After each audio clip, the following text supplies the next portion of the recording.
Ang magandang balita. Ika-16 na kabanata. At nagsilapit ang mga Fariseo at mga Saduceo na tinutukso siya na sa kanya'y nagsisihiling na sila'y pakitaan ng isang tanda na mula sa langit. Datapwat siya'y sumagot at sa kanila'y sinabi, sa kinahapunan ay sinasabi ninyo bubuti ang panahon sapagkat ang langit ay mapula, at sa umaga ngayoy uunos sapagkat mapula at makulimlim ang langit.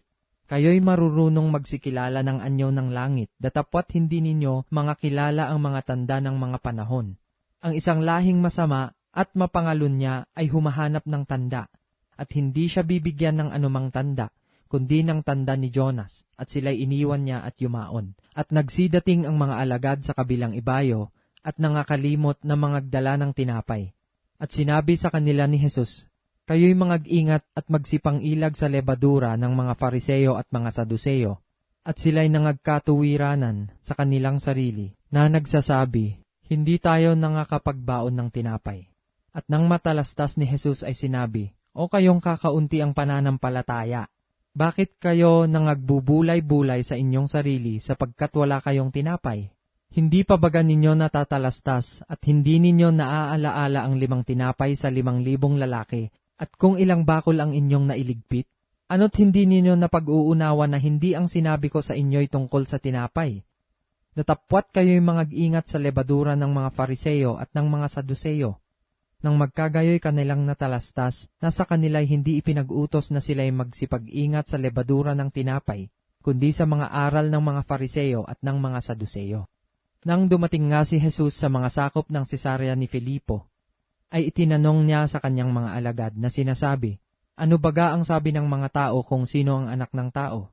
Kanilang sinabi, anang ilan si Juan Bautista, ang ilan si Elias, at ang mga iba si Jeremias, o isa sa mga propeta. Kanyang sinabi sa kanila, datapwat, ano ang sabi ninyo kung sino ako? At sumagot si Simon Pedro at sinabi, ikaw ang Kristo, ang anak ng Diyos na buhay.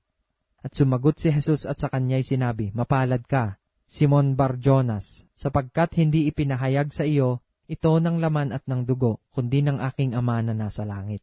At sinasabi ko naman sa iyo na ikaw ay Pedro, at sa ibabaw ng batong ito ay itatayo ko ang aking iglesia, at ang mga pintuan ng Hades ay hindi magsisipan na iglaban sa kanya. Ibibigay ko sa iyo ang mga susi ng kaharian ng langit, at anumang iyong talian sa lupa ay tatalian sa langit, at anumang iyong kalagan sa lupa ay kakalagan sa langit. Nang magkagayoy ipinagbili niya sa mga alagad na huwag sabihin kanino man na siya ang Kristo. Mula ng panahong yaoy nagpasimulang ipinakilala ni Jesus sa kanyang mga alagad na kinakailangang siya'y pumaroon sa Jerusalem at magbata ng maraming bagay sa matatanda at sa mga pangulong saserdote at sa mga eskriba, at siya'y patayin at muling ibangon sa 3 araw.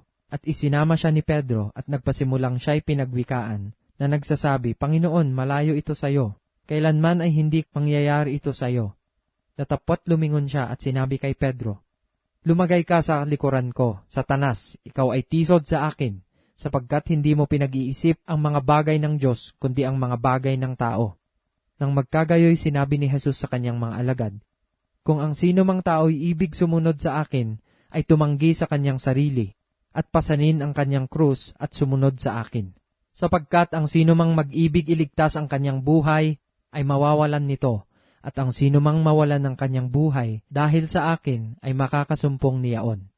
Sapagkat ano ang pakikinabangin ng tao, kung makamtan niya ang buong sanglibutan at mawawalan siya ng kanyang buhay?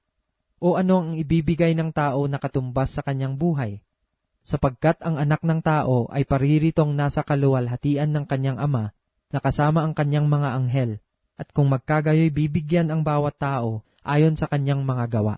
Katotohanang sinasabi ko sa inyo, may ilan sa nangakatayo rito, na hindi matitikman sa anumang paraan ang kamatayan, hanggang sa kanilang makita ang anak ng tao na pumaparito sa kanyang kaharian.